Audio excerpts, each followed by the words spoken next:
Welcome back. You've heard me say a couple times already that we're going to learn about saving reports in a subsequent video, and yes, in this video, that's exactly what we're going to do. I've got parts A and B open. Let's go to Tools, Compare, Features. As we saw in our previous video, we can open some options specific to reports from the Reports tab of the Features tab in the Options window.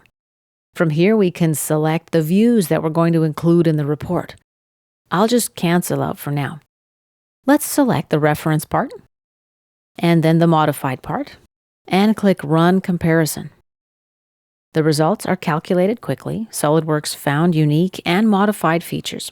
Let's click the Save Report button now. First, we'll type in or browse for our report folder name. I'll enter 03 to correspond with Lesson 3 of this course, and it'll be there in your course files.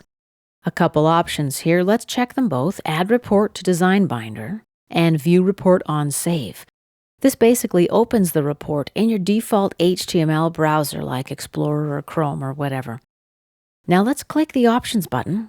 This window we've been in a few times already. Let's click Add Remove Views. Our current view is trimetric, so that's going to be included in our report by default. Also added to our report are an isometric and a dimetric view. I'm going to Shift select all three and click Remove. Now I'll add the top view by selecting it and clicking Add. Let's click OK.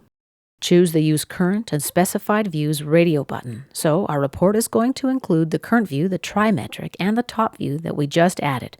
OK, and let's click Save. The report opens in Internet Explorer. That's my default browser, nicely formatted and easy to look at. Here's the unique features, the modified features. Let's scroll down. We've got the trimetric view and the top view. On the left-hand side is navigation to help us get around the report quickly. Let's just close the report.